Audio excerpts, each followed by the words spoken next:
ये एपिसोड भी स्टार्ट होता है बिल्कुल उसी सीन से जहां पर हम देखते हैं कि जोंगताई उन तीनों निंजा वॉरियर्स के अटैक की वजह से काफी बुरी तरह से इंजर्ड हो जाता है और उड़ता उड़ता दूर जाकर गिरने वाला होता है कि तभी अचानक से उसकी आंखें यहाँ पर बंद हो जाती हैं। अब जैसे ही जोंगताई की आंखें खुलती हैं तो वो अपने सामने गॉड ऑफ लाइफ को पाता है। गॉड ऑफ लाइफ जोंगताई को एक जोरदार थप्पड़ मारते हैं जिसकी वजह से वो वहां पर गोल गोल घूमने लगता है। जैसे ही जोंगताई अपने आप को संभालता है तो गॉड ऑफ लाइफ उसके पास आकर उसे कहते हैं, तुम कितने बड़े बेवकूफ हो, मैंने तुम्हें रीइंकार्नेशन बाउल दिया था ताकि तुम जल्दी से जल्दी अपनी कल्टीवेशन को बढ़ा पाओ, लेकिन इतना टाइम हो गया फिर भी तुम अभी भी इतने लो रीलम पर हो। क्या तुम कल्टीवेशन को लेकर सीरियस भी हो या फिर मजाक कर रहे हो? गॉड ऑफ लाइफ यहाँ पर जोंगताई के ऊपर बहुत ज्यादा गुस्सा हो रहे होते हैं। तभी अचानक से जोंगताई को याद आता है और वो कहता है, ओल्ड मैन, आपकी सोल तो डिस्ट्रॉय हो गई थी, फिर आप अभी तक जिंदा कैसे हैं? अब क्योंकि गॉड ऑफ लाइफ जोंगताई की इस बात का आंसर नहीं करना चाहते थे इसलिए वो उसकी इस बात को इग्नोर करते हुए उससे कहते हैं, जल्दी करो, तुम अपनी लाइफ को बचाने के लिए स्वॉर्ड ऑफ निर्वाणा का यूज करो। उनकी ये बात सुनकर जोंगताई कहता है, निर्वाणा स्वॉर्ड? ये निर्वाणा स्वॉर्ड क्या है? अगर आपके पास ये टेक्निक है तो मुझे दे दो।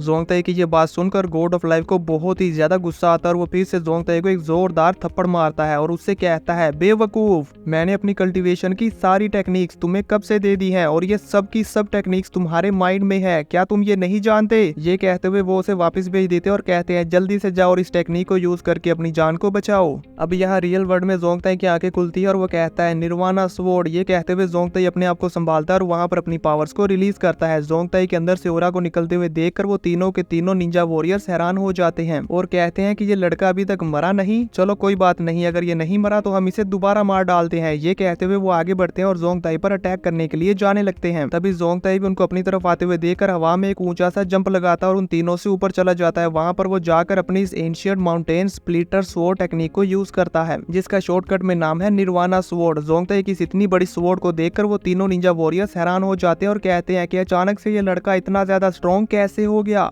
और वो जोंगताई की स्वॉर्ड को अपनी तरफ आता हुआ देखकर अपनी जान बचाकर वहां से भागने की कोशिश करते हैं, लेकिन वो वहां से नहीं भाग पाते और कहते हैं, उस कमीने की वजह से हम अब यहाँ पर मरने वाले हैं। उनके ये कहते साथ ही हम देखते हैं कि जोंगताई की स्वॉर्ड वहां पर आकर उनके ऊपर लगती है जिसकी वजह से वो तीनों के तीनों निंजा वॉरियर्स वहां पर जान से मारे जाते हैं। अब जोंगताई भी नीचे आ जाता है और खुद को संभालता है, जहां पर हम देखते हैं कि उसकी हालत काफी ज्यादा खराब थी। तो वो अपने रीइंकार्नेशन बाउल को बाहर निकाल लेता है और उसके अंदर से एक एनर्जी ड्रॉप को बाहर निकालता है। कहता है, लकीली मेरे रीइंकार्नेशन बाउल में एक एनर्जी ड्रॉप बचा हुआ था जिसे मैंने कल रात एब्जॉर्ब नहीं किया। अगर मेरे पास ये नहीं होता तो क्या पता आज मैं यहाँ पर मारा जाता। उस एनर्जी ड्रॉप को एब्जॉर्ब करते साथ ही हम देखते हैं कि जोंगताई फिर से गॉड ऑफ रीइंकार्नेशन के पास आ जाता है, जहाँ पर गॉड ऑफ रीइंकार्नेशन उसे थप्पड़ मारते हुए कहते हैं कि इन वीक लोगों को भी हराने में तुम्हें इतना टाइम लगा। मैंने अपना रीइंकार्नेशन बाउल तुम्हें देकर बहुत बड़ी गलती कर दी। जोंगताई गॉड ऑफ लाइफ को फिर से देखकर हैरान हो जाता है और कहता है, ओल्ड मैन, क्या तुम तो मर नहीं गए थे? अगर तुम मर गए थे तो फिर बार बार ऐसे मेरे सामने कैसे आ जा रहे हो? क्या तुम मुझे झूठ बोल रहे थे कि तुम मर रहे हो? जोंगताई की ये बात सुनकर गॉड ऑफ लाइफ वहाँ पर थोड़ा सा घबरा जाता है और कहता है, हाँ, मैं तो सच में मर रहा हूँ। मैंने तुम्हें यहाँ पर तुम्हारी जान बचाने के लिए अपनी लास्ट एनर्जी ड्रॉप को भी यूज कर दिया और अब मैं कंप्लीटली मर जाऊंगा। अब तो मेरे जिंदा होने की जो बची कुछ उम्मीद थी वो भी खत्म हो गई। अब वो वहां से डिसअपेयर होते हुए कहते हैं, जोंगताई, अच्छे से ट्रेन करना और बहुत ज्यादा स्ट्रॉन्ग बनना। ये कहते कहते वो वहां से गायब हो जाते हैं। उन्हें गया हुआ देखकर जोंगताई अपने मन में सोचता है, क्या ये बूढ़ा मुझे बेवकूफ बना रहा है?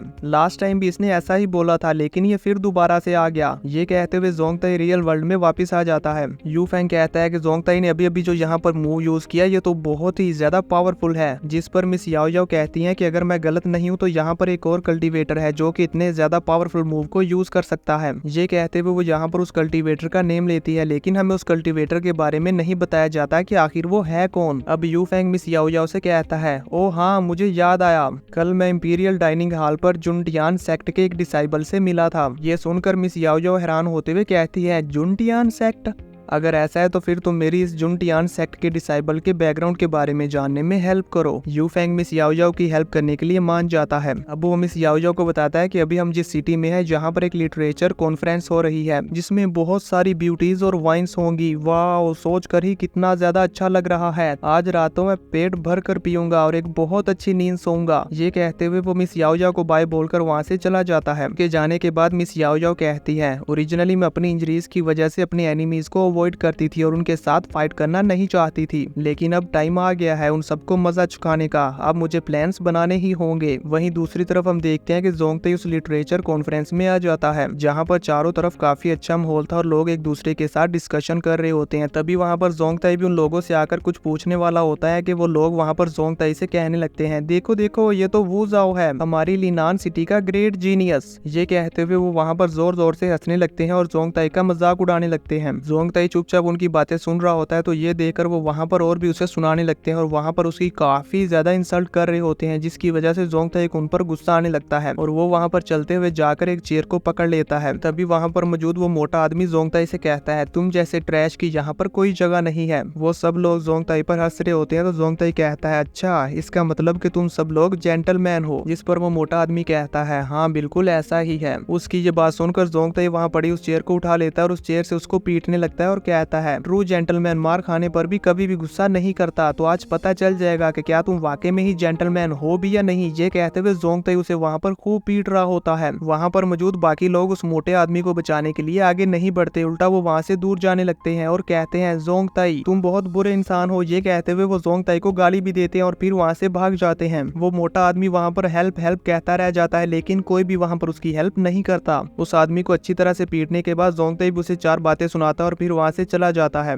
व्यू चेंज होता हमें दिखाया जाता है यू फेंग को, जो कि एक लड़की के साथ होता है और यहाँ पर ये दोनों चांद को देख रहे होते हैं। तभी यू फेंग उस लड़की के साथ फ्लर्ट करते हुए उसकी कमर पर हाथ रखकर उसे किस करने की कोशिश करता है, लेकिन हम देखते हैं कि वो लड़की उसे एक जोरदार चमाट दे मारती है और फिर वहाँ से चली जाती है। तभी वहाँ पर जोंगताई भी आ जाता है जो यू फेंग से कहता है, ब्रदर यू फेंग तुम्हारा लड़कियों को पटाने का तरीका बहुत पुराना है। जिस पर यू फेंग जोंगताई के पास आते हुए उससे कहता है, अच्छा तो ब्रदर जू क्या आप मुझे कुछ टिप्स दे सकते हैं। जिस पर जोंगताई कहता है, जरूर क्यों नहीं। ये कहते हुए जोंगताई अपने पास से एक बुक निकालता और उसे यू फेंग को दे देता है और कहता है कि ये मेरी बुक है, तुम इस बुक को अच्छे से पढ़ना। मैं इस बात की गारंटी लेता हूँ कि जब तुम इस बुक को पढ़कर आजमाओगे तो तुम्हें इसके बहुत अच्छे रिजल्ट्स मिलने वाले हैं। यू फेंग उस बुक को ओपन कर देखता है और उसमें लिखी हुई टिप्स को देखकर कहता है, वाओ ब्रदर आपने तो इसके बारे में काफी डीपली रिसर्च की है। अपनी तारीफ सुनकर जोंगताई वहाँ पर लंबी लंबी फेंकने लगता है और कहता है कि ये तो अभी कुछ भी नहीं है, पहले तुम इस बुक को अच्छी तरह से मास्टर कर लो, उसके बाद मैं तुम्हें कुछ और टिप्स भी दूंगा जो कि वाकई में ही यूजफुल है। ये कहते हुए जोंगताई वहाँ पर उन टिप्स को करके दिखाता है जो कि वाकई में ही बहुत ज्यादा असरदार होती है। जोंगताई को ऐसा करता हुआ देखकर वहाँ पर कुछ लड़कियां आ जाती हैं जो कि उसे देखते ही उस पर लट्टू हो चुकी थी। उन लड़कियों को इस तरह से जोंगताई पर लट्टू हुआ देखकर यू फेंग भी हैरान हो जाता और कहता है, वाकई ही जोंगताई की इतनी इफेक्टिव टेक्निक्स को देखकर यू फेंग बहुत खुश हो जाता है और कहता है, थैंक्स ब्रदर मुझे ये सब सिखाने के लिए। जिस पर जोंगताई कहता है, ये जो तुमने अभी अभी देखा ये तो बस मेरी एक छोटी सी ट्रिक थी। ये कहते हुए वो फिर से वहाँ लंबी लंबी फेंकने लगता है। तभी पीछे से किनमोई आ जाती है। यू फेंग किनमोई को देख लेता है और हैरान हो जाता है।